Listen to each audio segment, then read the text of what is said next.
Découvrez les secrets de l'abondance quantique avec le docteur Olivier Madelrieux, coach mental et expert international reconnu pour avoir accompagné plus de 6000 personnes, dont de nombreux champions sportifs, coachs et chefs d'entreprise. Dans cette masterclass gratuite, vous découvrirez comment activer votre pouvoir d'attraction, vous apprendrez des techniques simples et concrètes pour transformer votre vie, la méthode des 3 questions pour reprendre le contrôle de vos pensées, mais aussi les clés pour manifester l'abondance dans votre réalité. N'attendez plus, cliquez sur le lien en haut à droite de votre écran ou en description pour changer de dimension et créer la vie que vous méritez. Quand on parle de l'alignement, qu'est-ce que ça veut dire en fait? Pour moi, c'est une approche holistique finalement, parce que si on veut se transformer, si on veut ressentir l'alignement, il faut voir vraiment tout ce qui se passe dans notre vie. Donc on ne peut pas prendre une chose et dire bon là je vais faire ça et je vais ignorer en fait le fait que je consomme ces contenus-là, la nourriture, l'environnement, les personnes qui sont autour de moi. En fait, tout ça, il faut regarder pour être aligné, sinon c'est pas possible. On peut pas prendre juste une chose et se dire voilà, ça va régler tout.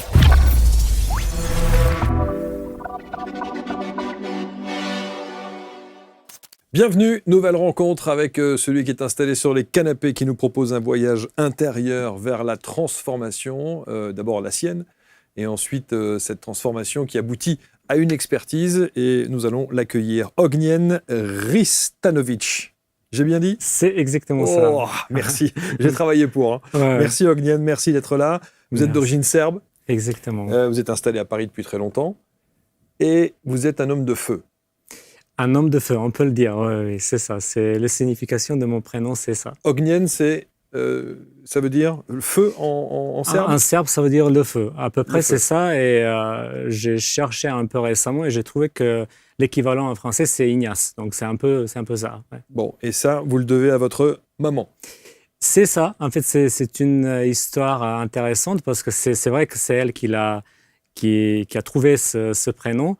Mais c'est juste là, récemment, quand j'ai commencé un peu dans mon propre travail intérieur, de chercher, de regarder mon arbre généalogique, il se trouve que le jour de ma naissance, c'est le jour du Saint Ignace. Alors qu'elle ne savait pas du tout. Et même en Serbie, le jour avant le jour de ma naissance, c'est également une fête religieuse où il y a ce prénom qui est mentionné. Donc j'ai trouvé ça assez intéressant de point de vue de ce que je fais, parce que dans mon travail, on parle beaucoup de la mission de vie. On parle beaucoup de ce choix d'âme. Je sais que c'est assez, quand on dit choix d'âme, le mot choix peut gêner un peu. C'est vrai. Mais c'est vrai que l'âme, quand elle décide de s'incarner, elle choisit les circonstances parfaites par rapport à ce qu'elle veut faire. Donc, c'est ce qu'on appelle mission de vie. Moi, j'ai vu que, en fait, dans d'autres traditions, quand on met à part donc ce que je fais, les séances d'hypnose, etc., on peut voir également dans la tradition yogique, dans la tradition chamanique, on retrouve un peu la même chose. C'est pas, on appelle ça mission de vie, mais le fond est le même. C'est-à-dire, par exemple, dans la tradition yogique, on va parler du karma, et pour moi, au fond, c'est la même chose. C'est-à-dire qu'on vient pour faire quelque chose. Alors, est-ce que c'est le karma? Est-ce que c'est l'énergie? Et donc, est-ce qu'on attire les expériences dans cette vie-là? Ou est-ce que c'est vraiment ce qu'on voit dans les séances d'hypnose, un choix que l'âme fait, où elle va dire je veux être dans cette famille-là, je vais choisir donc les parents, le prénom, tout en fait, toutes les circonstances. D'ailleurs, on dit souvent que c'est ça.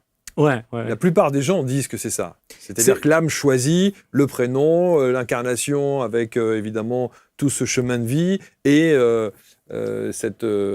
tous les aléas de la vie aussi. Oui, exactement. Et après, il faut vraiment, moi je le clarifie à chaque fois, parce que quand on parle de choix, c'est le choix de l'âme. Donc ça se fait sur un autre plan. C'est une partie c'est nous en fait, mais c'est pas le personnage, moi, Ognjen, qui va choisir ça, parce que souvent il y a beaucoup de souffrance. Pour l'âme, c'est juste les leçons, donc les choses qui vont le faire évoluer. Bien sûr, pour le personnage qui est là-dedans, ça va être compliqué. Donc, il faut vraiment faire la différence entre les deux et comprendre que c'est l'âme qui choisit pour l'évolution Et après, pour le personnage qui est là, ça peut être quand même compliqué. C'est sûr. Souvent. C'est sûr. Donc, Tu te souviens de la libération de Marc en direct sur le plateau d'ABC Talk? Je sais pas très bien. Je me suis purée. Ça m'a pas mis bien du tout. Je te jure, j'ai sué. Marc, tétanisé, rien qu'à l'idée de monter dans un avion. En direct, sous les yeux de tous, sa phobie est tombée. Nette, définitive. Vraiment, j'étais pas bien du tout. Ouais. Il y a 2 minutes là, tu m'as défoncé la tête. Je sais plus. Ce soir-là, en quelques minutes, il a été libéré.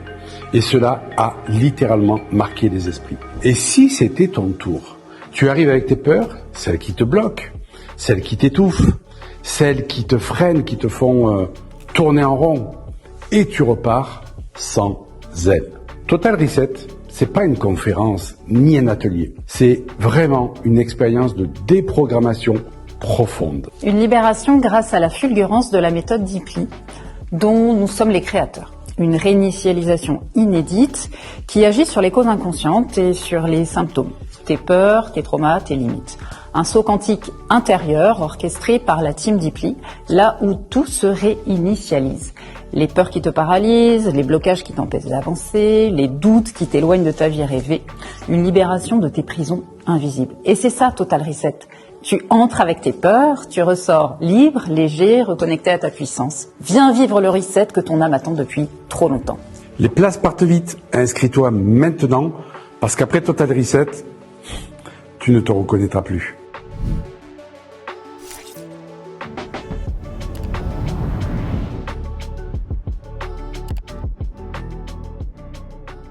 Alors on va voir évidemment ce voyage intérieur que vous proposez vers cette transformation que vous nommez et surtout le parcours de vie parce que c'est ce que j'aime particulièrement.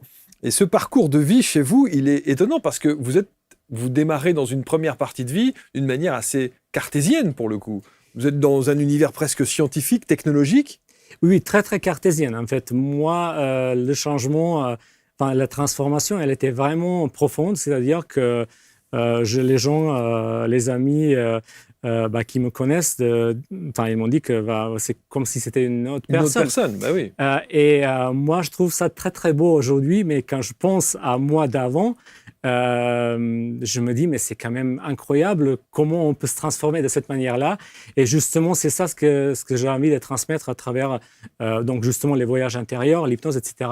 Et je trouve que si moi je me dis si moi je pouvais le faire, tout le monde peut le faire assez facilement finalement. Bon, et aujourd'hui, quand vous regardez un peu en arrière, alors aujourd'hui vous êtes praticien en hypnose, et d'ailleurs on se demandera pourquoi vous ne dites pas hypnothérapeute.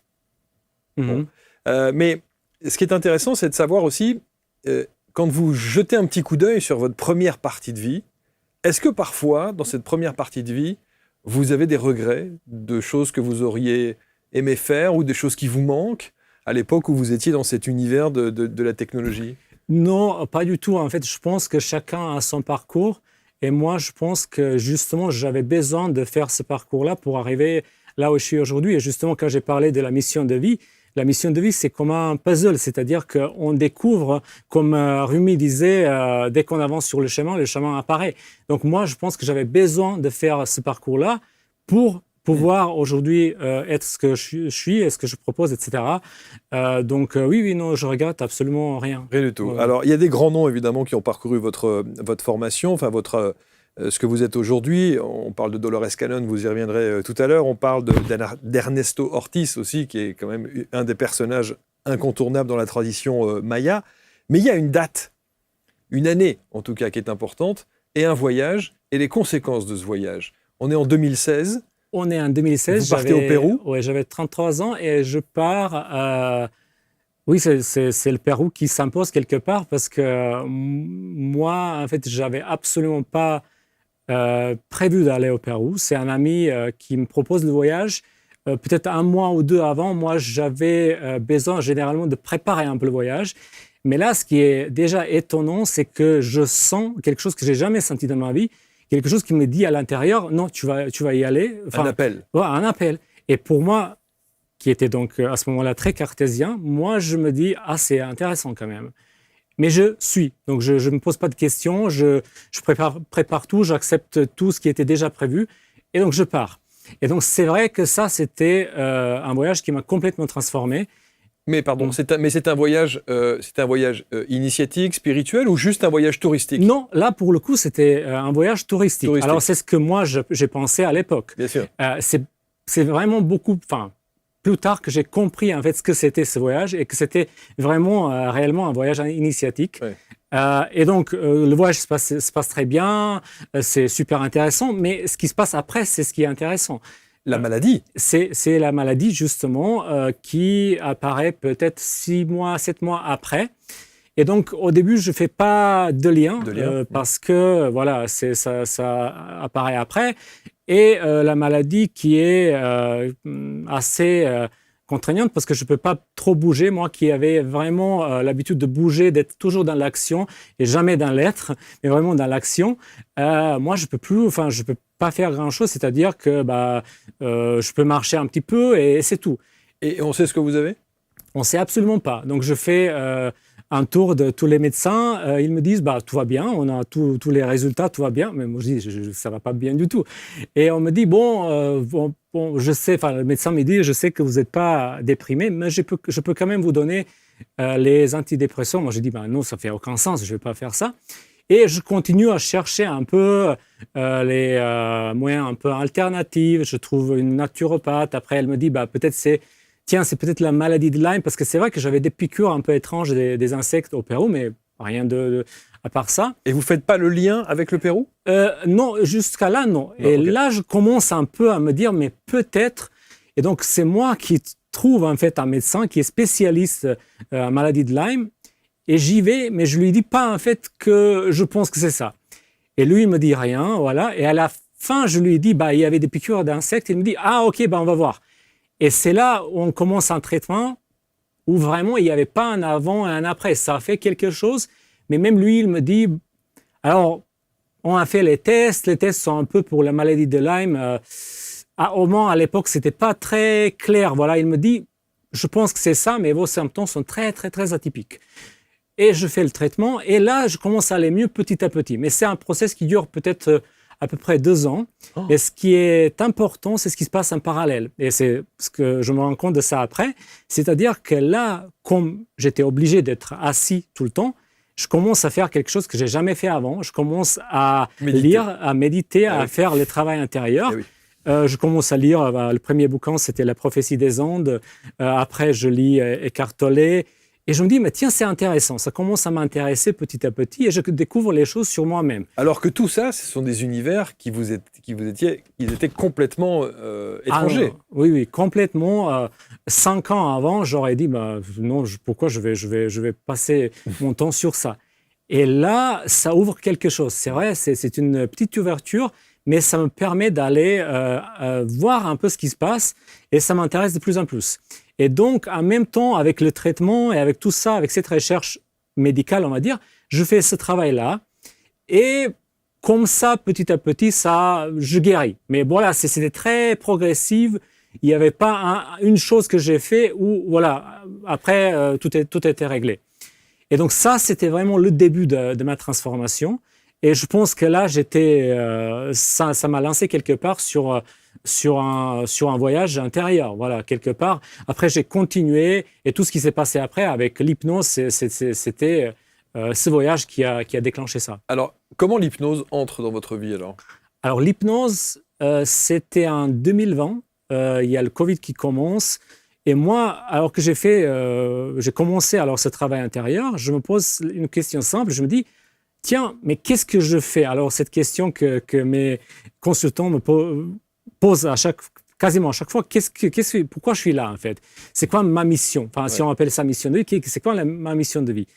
Et donc, je me dis, mais je ne sais pas. Donc, je me dis, mais tiens, je vais faire un expériment. Je vais poser cette question à l'univers. Alors, dis-moi, l'univers, c'est quoi ma mission de vie? Et je laisse ça comme ça. Je pose. Et 2 mois après, peut-être 3 mois après, je tombe sur une vidéo de Dolores Cannon, alors que c'est vrai que j'ai déjà vu une fois Dolores Cannon pendant ma maladie, et c'était un peu trop ésotérique pour moi à ce moment-là. Là, je la vois de nouveau et je me dis, je ressens de nouveau ce que j'ai ressenti avant le voyage au Pérou. Donc, je ressens quelque chose qui me dit clairement, c'est ça la réponse à ta question. Et au début, je me dis, bon, c'est quelque chose que je devrais faire pour moi, une séance, voir un praticien.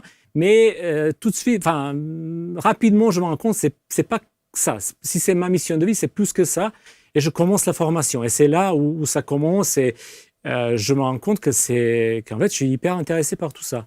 Ce que j'ai jamais ressenti avant dans ma vie, une sorte de passion par rapport à quelque chose. Et vous allez vous former auprès de Dolores Cannon? Alors malheureusement, elle était déjà décédée, donc elle n'était plus là. Et donc je me forme auprès de l'académie. Donc ça va aussi durer 1 an, 2 ans. Enfin, il faut faire quand même pas mal aussi de séances pratiques, bien sûr. Et en plus, c'est le temps de Covid, donc faire les séances présentielles, c'était pas évident, mais je l'ai fait quand même. Et c'est vrai, quand on commence ce travail-là, c'est pas juste une formation qu'on fait. En fait, en même temps, ça déclenchait beaucoup de choses en moi. Alors que j'ai pensé que j'ai fait une partie de mon travail intérieur, alors que non. C'est vrai il faut qu'on enlève une couche, après il y a une autre, pour arriver vraiment à des choses essentielles. Et là, c'est vrai que dans cette période, j'ai fait beaucoup de travail intérieur. Mais ce travail intérieur et cette formation dans l'Institut Dolores Cannon, vous le faites dans l'optique de changer de vie? Pas de changer de vie, mais plutôt de trouver de m'aligner quelque part à moi-même. Donc, tout d'abord, c'était pour trouver ma mission de vie, et après, c'était vraiment pour faire quelque chose qui a du sens pour moi. Qui a du sens, ouais. Voilà. Mais ça veut dire que votre premier boulot dans la technologie n'avait plus de sens? Alors, plus ou moins. Il y avait encore... je trouve qu'il y avait le sens, mais c'était pas ça. Donc là, avec ce travail-là de praticien, avec tout ce que je peux apprendre, j'ai vu que c'était beaucoup plus aligné à ce que j'étais. Voilà, et je me suis rendu compte que j'ai trouvé quelque chose. Et en fait, une différence assez flagrante entre avant et après, c'était que avant le voyage, avant la maladie, c'était pas du tout clair pour moi. Cette fameuse question, qu'est-ce que tu veux faire avec ta vie dans 5 ans? J'avais absolument aucune idée. Je ne savais pas du tout. Après, le travail que j'ai fait, c'était plus clair parce que, en fait, j'ai parlé donc de ce puzzle, ce qui est la mission de vie. Donc, à ce moment-là, j'ai assez de réponses pour pouvoir continuer à voir un peu ce qui se passe. Et j'aime bien aujourd'hui vraiment laisser à l'univers me guider. Donc, j'aime pas trop tout savoir non plus sur ma mission de vie.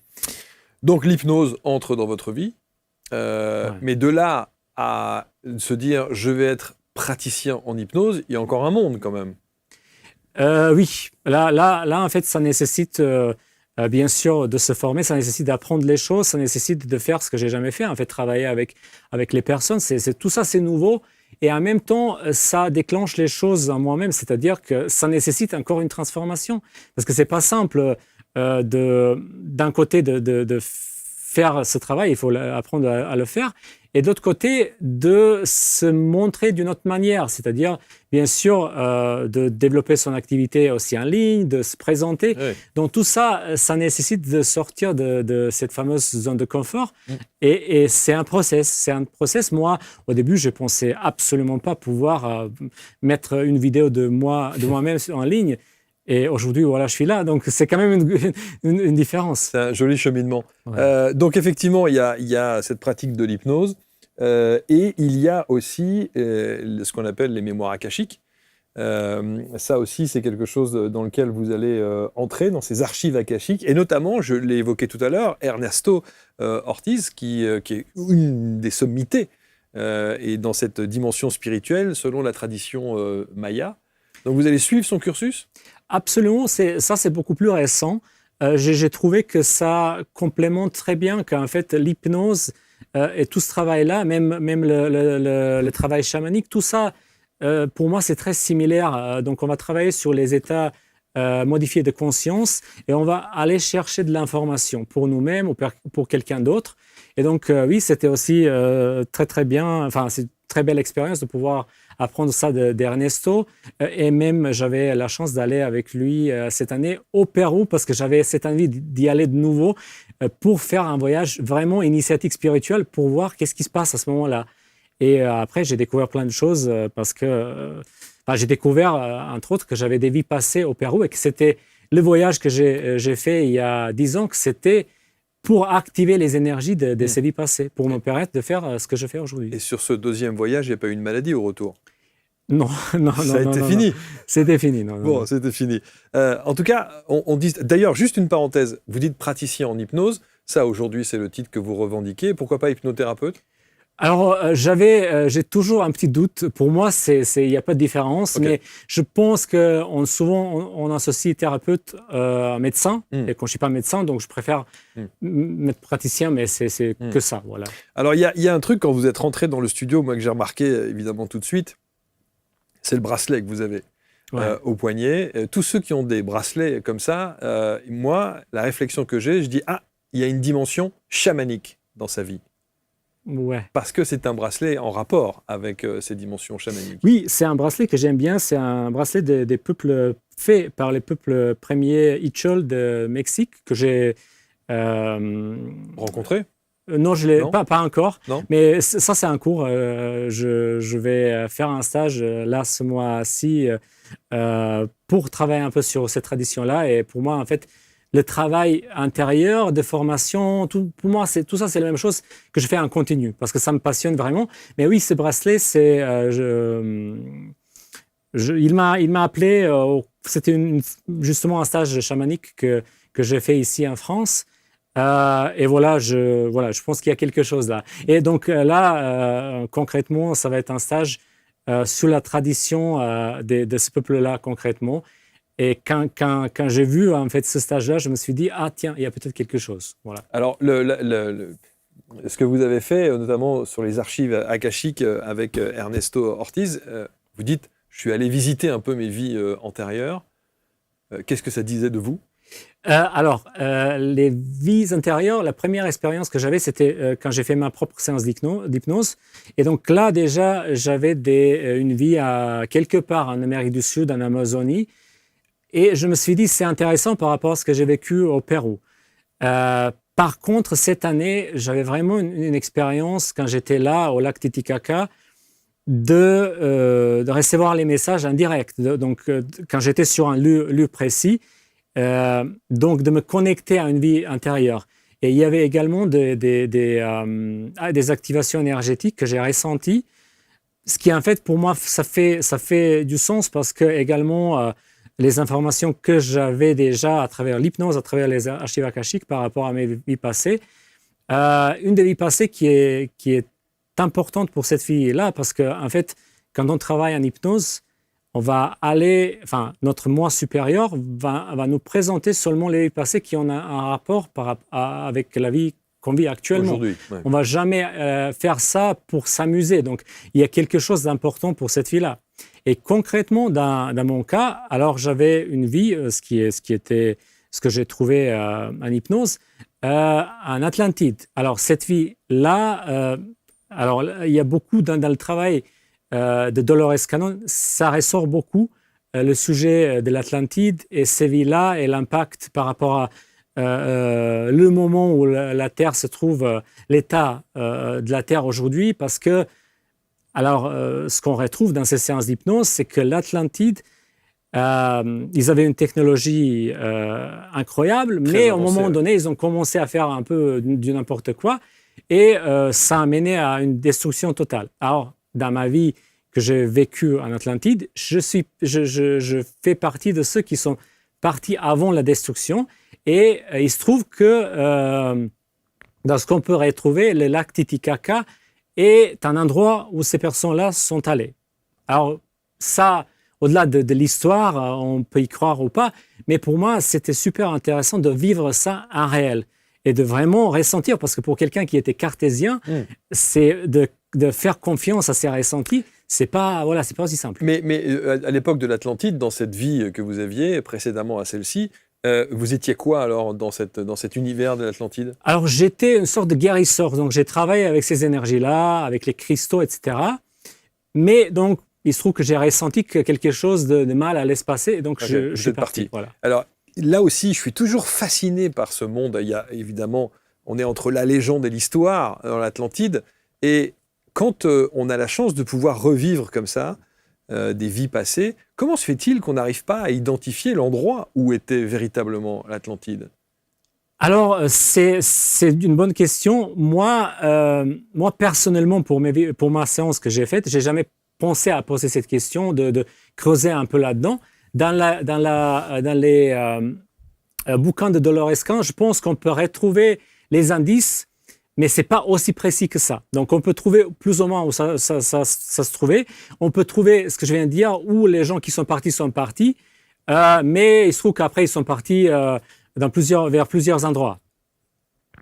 Donc, mais c'est vrai que le lieu de cette civilisation si avancée, le lieu, c'est l'objet de tous les fantasmes, de tous les délires, de toutes les histoires, de toutes les légendes. Ouais. Et il y a même beaucoup de scientifiques qui ont essayé de rechercher des endroits. Il y a beaucoup de séries, notamment sur Netflix et autres, qui en parlent. Mais quand on a la chance de pouvoir faire un voyage comme ça dans ses vies passées et de se voir au cœur même de ces énergies, en tout cas de ces civilisations si avancées de l'époque, je suis toujours très étonné qu'on ne demande pas en disant « mais où ?» Oui, où exactement mais oui, où ça se trouve sur cette planète. Oui, c'est intéressant. Moi, je me suis vraiment... Enfin, voilà, c'est intéressant. Moi, je me suis concentré sur autre chose. Ouais, sur mon histoire personnelle. Il y a déjà beaucoup. Oui, il y a déjà beaucoup, mais c'est vrai que au-delà de l'histoire d'Atlantide, ce qui est intéressant avec ces séances d'hypnose, et Dolores Cannon en a fait des milliers, elle a écrit des livres avec donc les séances, et ce qui était quelque chose qui validait l'expérience pour elle, c'était le fait que les gens qui se connaissaient absolument pas parlaient de la même histoire et ils connaissaient absolument pas l'Atlantide, etc. Et pour elle, c'était une sorte de validation. Et pour moi, personnellement aussi, mais moi, quand je travaille avec les consultants, ce qui est pour moi le plus important, c'est de voir l'impact de cette histoire sur la vie actuelle. Et il y a toujours un lien. Et c'est ça ce qu'on cherche au-delà de l'histoire. Parce que l'histoire en elle-même, j'étais quelque chose en Atlantide ou ailleurs, ok, mais qu'est-ce que ça m'apporte aujourd'hui dans ma vie actuelle ? Il y a des événements dans votre vie aussi qui font que vous avez dû évidemment vous interroger. Vous parlez de votre sœur, cette sœur qui est partie avant vous. Oui. Et vous parlez de votre sœur puisqu'à l'âge de 9 ans, vous apprenez que vous aviez une sœur qui est décédée. Alors, ce qui se passe, c'est que à l'âge de 9 ans, moi, je sais, donc ma mère est enceinte et je sais que ma sœur arrive. Et moi, j'étais extrêmement joyeux. J'ai parlé à tous mes copains à l'école. J'ai une sœur. Alors, aussi, ce qui est important, que c'est son prénom, c'était étoilé. Quand on traduit, c'est étoilé, ce qui est assez intéressant.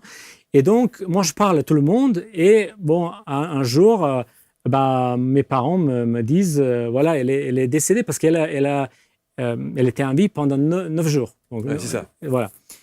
Et la première chose, c'est que à ce moment-là, ça me fait quelque chose. C'est un moment que j'ai dû travailler après parce que je ne savais pas comment réagir. Déjà, j'étais incroyablement joyeux de rencontrer ma sœur. Et là, il y a cet événement qui se passe. Et donc, il y a beaucoup de choses à moi que j'ai dû revenir pour revivre ce moment-là. Et c'était aussi une rencontre avec la mort. Et c'est aussi un sujet qui était important pour moi dans tout ce que j'ai fait dans mon propre travail intérieur.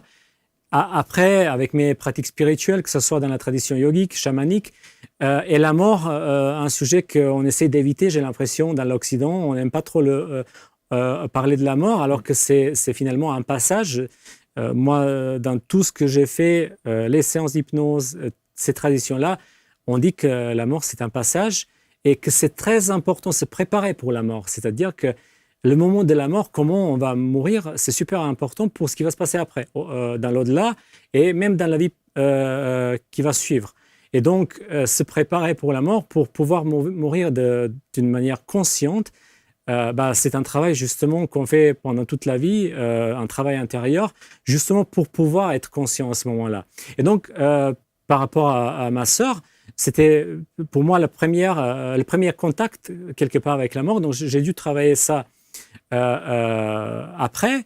Mais c'est super intéressant ce qui s'est passé là récemment, il y a quelques semaines, parce que je me suis rendu compte que j'ai jamais, dans tout mon travail, dans tout ce que je fais, j'ai jamais posé la question, mais quelle était la mission de ma sœur? Pourquoi elle est partie après 9 jours?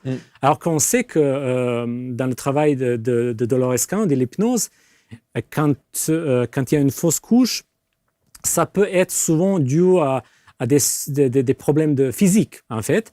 Alors que si une âme est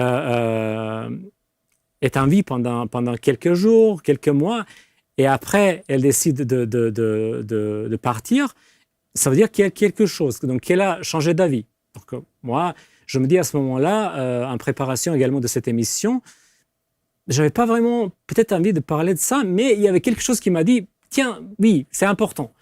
Et c'était la veille d'un stage chamanique qui avait comme un thème un danse de la vision, c'est un danse d'un peuple premier où on va se connecter au pouvoir des ancêtres. Et je me dis, mais tiens, c'est quand même intéressant. Et je sais qu'il n'y a pas d'hasard.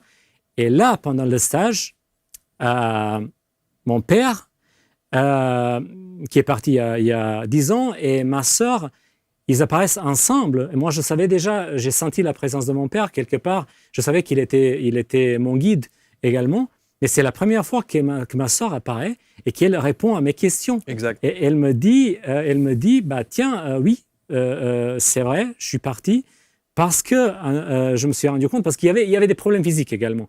Et elle me dit, oui, je pouvais pas rester parce que je pouvais pas faire ce que j'avais envie de faire avec les problèmes physiques, avec les contraintes, mais j'ai fait beaucoup de choses en 9 jours pour l'aligner. Et je me suis dit, et après, j'ai décidé également de rester là pour toi. Enfin, quand on parle de ça, c'est pas le personnage de ma sœur, c'est un esprit transcendé, donc c'est autre chose.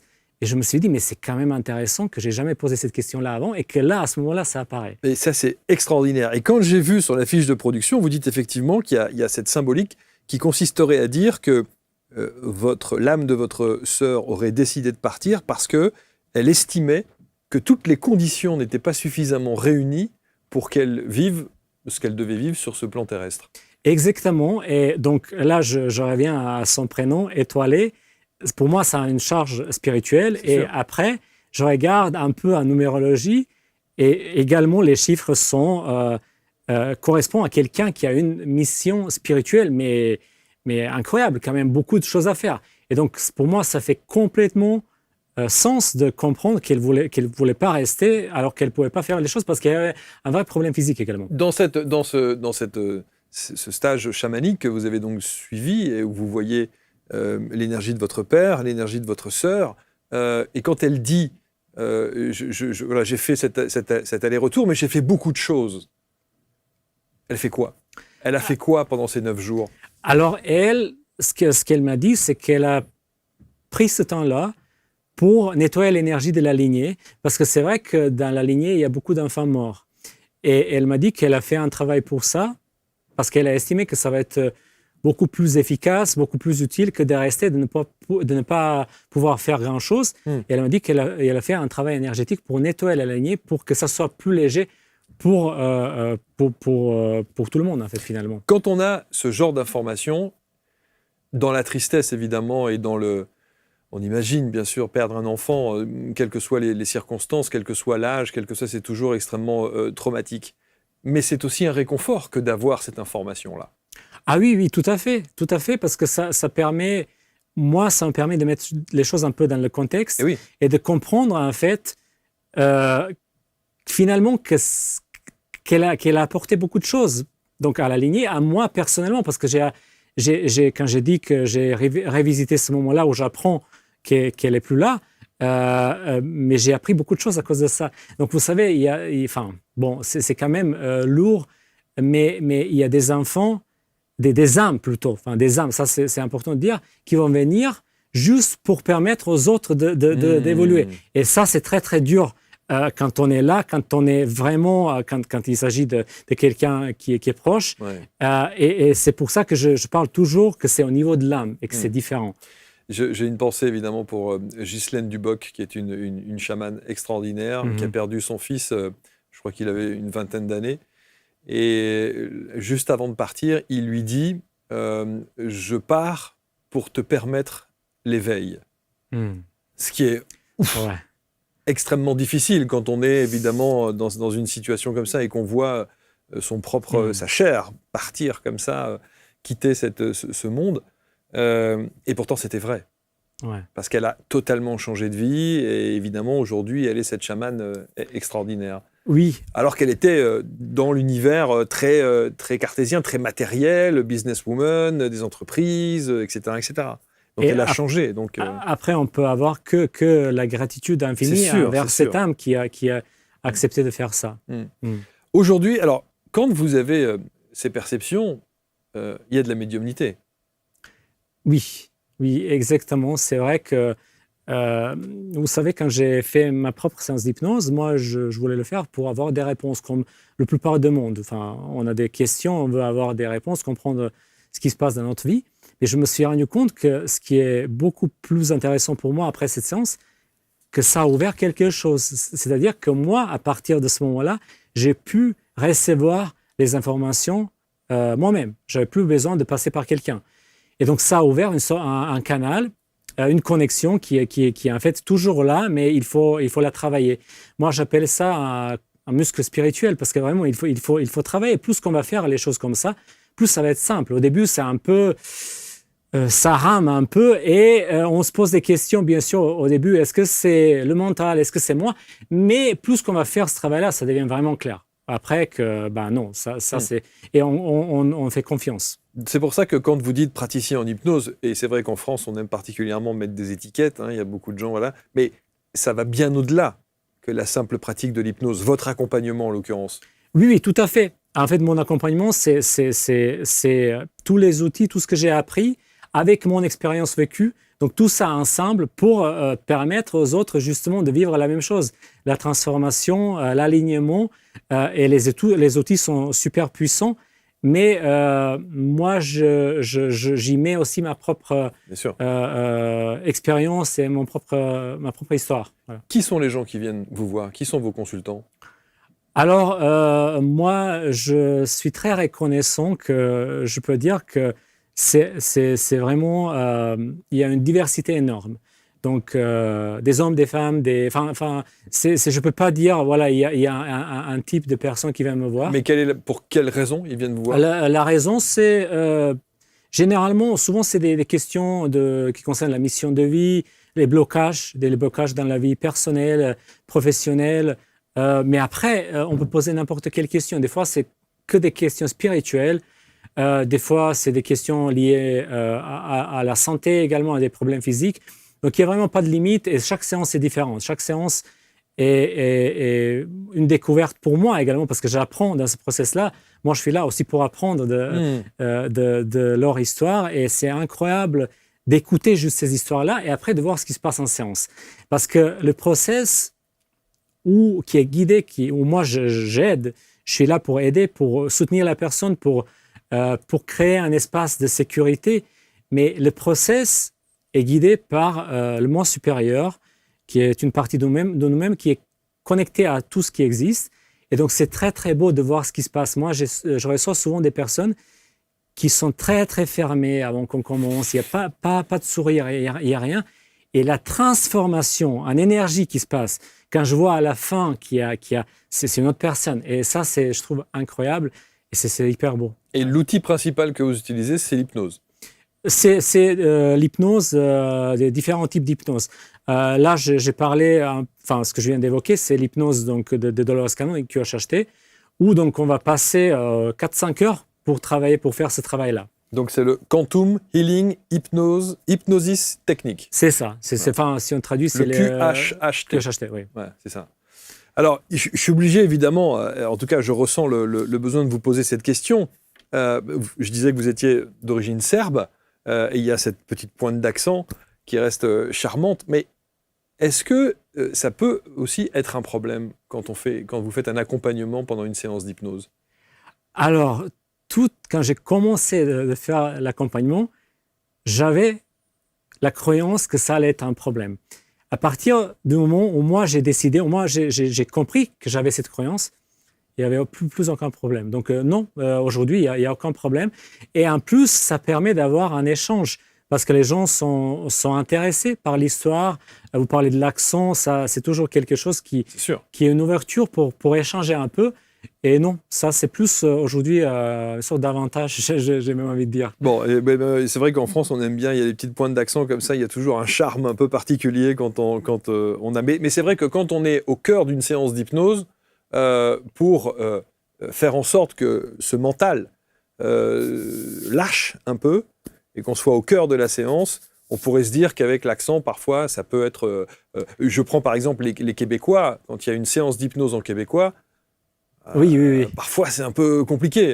On est plus attiré par les prononciations que par le lâcher-prise qui permet effectivement d'être dans cet état modifié de conscience. Alors, non, dans mes séances, c'était jamais un problème. Parfait. Et après, c'est vrai que peut-être quelqu'un va se dire que ça va être plus simple avec quelqu'un qui n'a pas d'accent, mais dans la réalité des choses, c'est absolument pas vrai. Mais ce qui est quand même fascinant dans votre cas, c'est que, encore une fois, c'est l'outil de l'hypnose et cette formation façon Dolores Cannon, mais c'est toute votre histoire qui fait l'être que vous êtes aujourd'hui, et donc l'accompagnant et l'expert. Et c'est ça qui est plus intéressant, c'est-à-dire que vous apportez bien plus qu'une simple séance d'hypnose. Oui, exactement, et c'est ce que j'essaie de faire, de transmettre.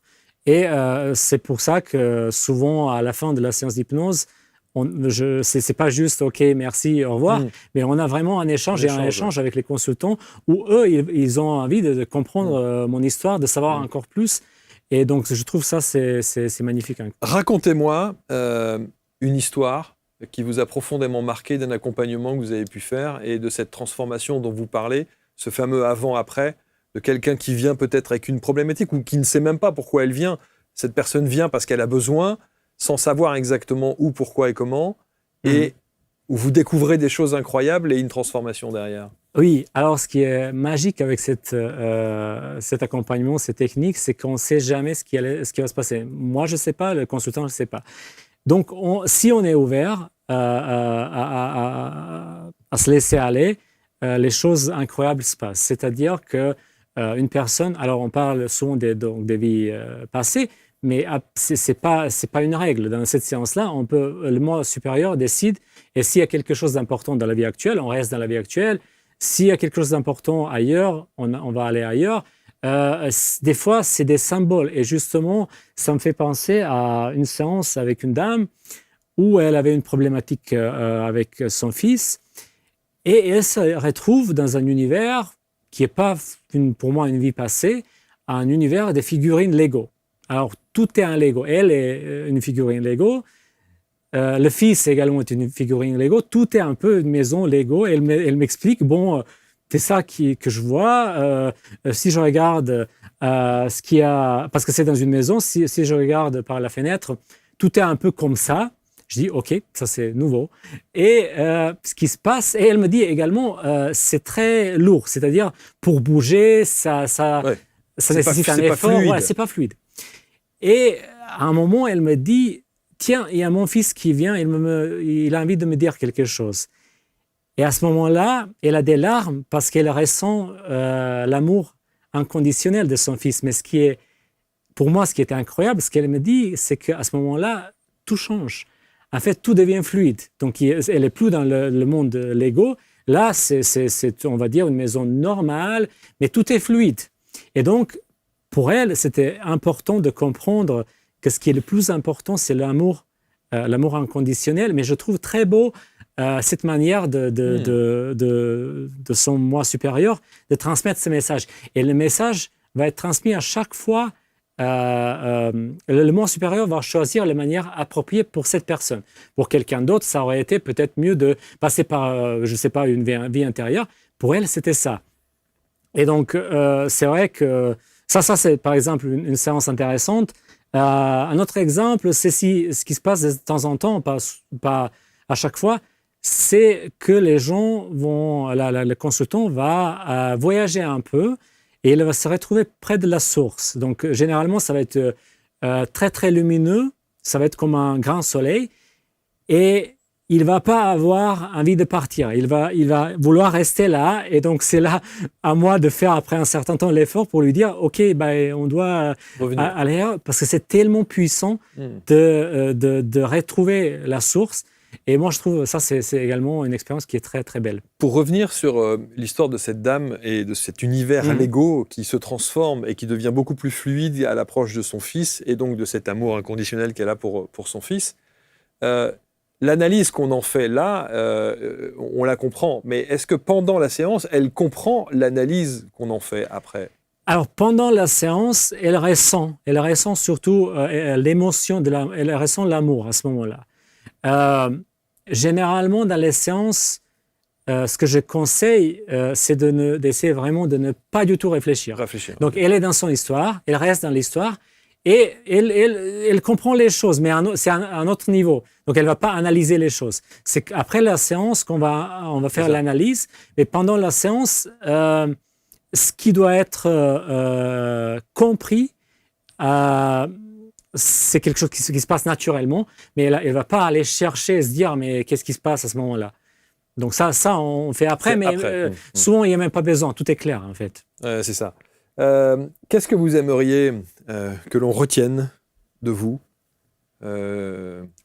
quand après cet échange, après ce que vous nous avez livré comme information et ce parcours de vie qui est assez étonnant et de voir, moi je suis toujours fasciné, c'est ça qui est intéressant, c'est de voir à quel point on a une première partie de vie et puis hop, on bifurque parce qu'il y a un élément déclencheur qui fait que... Ouais. Et on peut aussi, ça me vient là, mais on peut aussi se poser la question, si l'âme a choisi, pourquoi est-ce qu'elle ne se dit pas, attends, on va faire plus court, ne commençons pas par cette première partie de vie dans la technologie, envoie-le directement au Pérou et puis on verra bien, on verra la suite. Vous voyez ce que je veux dire ? On pourrait se poser cette question-là. Ouais, je me suis posé d'ailleurs cette question-là. Pourquoi passer par tant d'années d'études, de parcours, d'examens, de boulot Je pense qu'il y a deux choses. La première chose, c'est que, c'est les conditions qui doivent être réunies pour qu'on puisse avancer, justement pour avoir ce genre d'éveil. Et il y a également, dans la première partie de ma vie, il y avait des leçons. Donc je pense que ça, il y a une sorte de... c'est vrai que, comme vous dites, que c'est plus simple d'aller directement à l'éveil. Mais non, mais c'est toujours comme ça. Moi, je me dis, effectivement, l'âme choisit les prénoms, l'âme choisit les familles, l'âme choisit le père et la mère, l'âme choisit ceci, l'âme choisit cela. Et quand on voit les épreuves de vie, effectivement, on va vous dire, mais vous deviez en passer par là pour être le thérapeute ou l'accompagnant de vie que vous êtes aujourd'hui. C'est ce qu'on entend tout le temps. Mais l'éveil, en fait, est nécessaire justement parce que la règle de jeu, c'est qu'on oublie. À la naissance, on oublie et après, ça peut prendre... Il y a des gens qui vont pas se réveiller, si vous voulez. C'est pas grave, voilà. Ils vont continuer leur chemin. Ils referont un petit tour de manège. Voilà, on va retrouver les mêmes leçons parce que sinon, on ne va pas avancer. Donc. Mais c'est vrai que parfois, on peut se poser la question, on se dit, si on pouvait m'éviter quelques aléas de la vie qui ne sont pas toujours très faciles, ça serait quand même pas mal. Mais ces aléas font la construction de l'être que nous sommes ensuite et de l'ouverture que l'on peut avoir pour accompagner les autres. Absolument, absolument. Je pense que quand je pense à ça, je trouve pas mal d'éléments qui étaient nécessaires pour moi pour pouvoir arriver au Pérou et pour pouvoir vivre cette aventure. Alors, je vous reposerai la question évidemment tout à l'heure dans les dernières minutes de l'entretien sur qu'est-ce que vous aimeriez qu'on retienne de vous, mais le futur, si tant est qu'il y ait un futur, est-ce que vous avez une perception de votre futur, du futur de l'humanité ?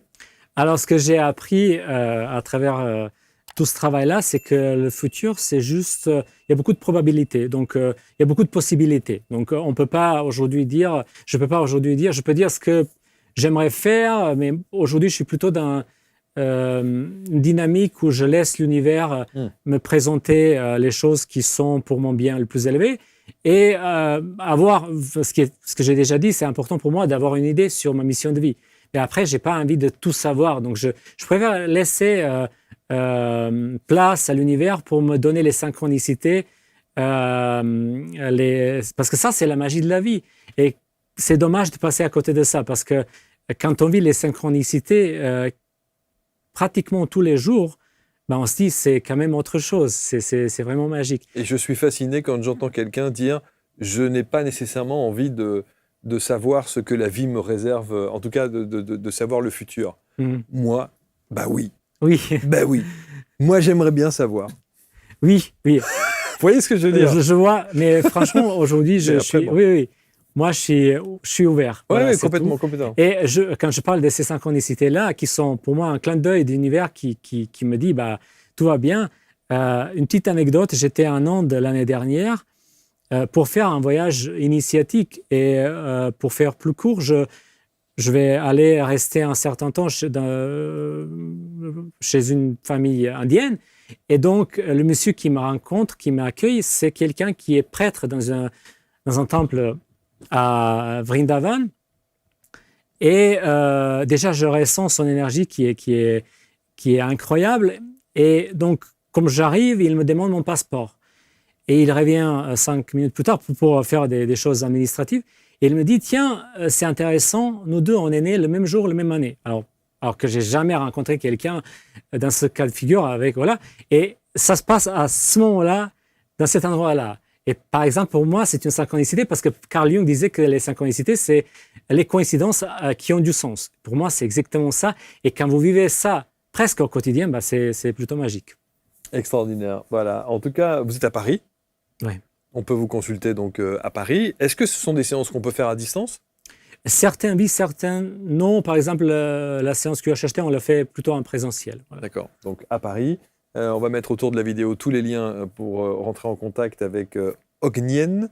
C'est ça. C'est ça, Ognien. Qu'est-ce que vous aimeriez donc que l'on retienne de vous, de votre pratique et de ce que vous proposez? Alors, c'est surtout cette notion que la transformation est possible pour tout le monde. L'alignement, vivre aligné, c'est possible pour tout le monde. Peu importe où on en est aujourd'hui. Et que finalement, notre monde intérieur, notre monde extérieur plutôt est le reflet de ce qu'on a à l'intérieur. Donc, pour moi, le travail intérieur, c'est quelque chose qui est le plus important quand je parle de ma mission de vie. Ben, c'est ça qui est vraiment une priorité pour moi. Donc, continuer cette évolution, ce travail-là. Et c'est ce que j'essaie de transmettre dans mon accompagnement. Et voilà, je pense que ça... la vie devient vraiment magique quand on s'y lance. Et c'est dommage de passer à côté de tout ça, finalement. Quand on dit, il y a une expression qu'on utilise très régulièrement, et je ne suis pas sûr qu'on en mesure le sens profond et l'importance. Quand on dit, est-ce que vous vous sentez aligné? Ou quand on dit, oh là là, je ne suis pas très aligné en ce moment. Alors, c'est devenu dans le langage un peu familier, un peu courant. Mais il y a un vrai sens à cette phrase-là. Est-ce que vous vous sentez aligné aujourd'hui? Je me sens aligné. Alors, ça, c'est un process. Donc, je ne peux pas dire que je suis 100% aligné tous les jours. Bien sûr. Voilà. Mais aligné dans ce qui est le plus important pour moi, oui. Et capable de, si je ne me sens pas aligné, de revenir. Ça, c'est très important. Parce que quand on parle de l'alignement, qu'est-ce que ça veut dire, en fait? Pour moi, c'est une approche holistique, finalement. Parce que si on veut se transformer, si on veut ressentir l'alignement, ben, il faut voir vraiment tout ce qui se passe dans notre vie. Donc, on ne peut pas prendre une chose et dire, bon, là, je vais faire ça et je vais ignorer, en fait, le fait que je consomme ces contenus-là, la nourriture, l'environnement, les personnes qui sont autour de moi. En fait, tout ça, il faut regarder pour être aligné, sinon c'est pas possible. On peut pas prendre juste une chose et se dire voilà, ça va régler tout. Voilà. Bravo. Prochain voyage donc? Prochain voyage, on va voir. Je sais pas. Okay. Voilà. Vous laissez la vie avec une synchronicité s'installer pour vous donner envie de partir quelque part. Exactement. Et vous allez repartir au Pérou peut-être un jour? Alors, comme j'étais là cette année, je pense que je vais attendre un peu, mais j'aimerais bien y aller de nouveau. Voilà. Ouais. Il y a vraiment une connexion. Ah, il y a une histoire avec le Pérou, sans Exactement. doute. Merci infiniment. Merci. Merci Ognien. C'est ça, j'ai réussi. C'est ça. Merci Marc. Pas facile. Vous allez partager, on va vous mettre évidemment autour de la vidéo tous les liens pour rentrer en contact avec Ognjen et puis vous commentez avec bienveillance comme toujours et on se retrouve très vite pour une prochaine rencontre. Merci à tous, à bientôt.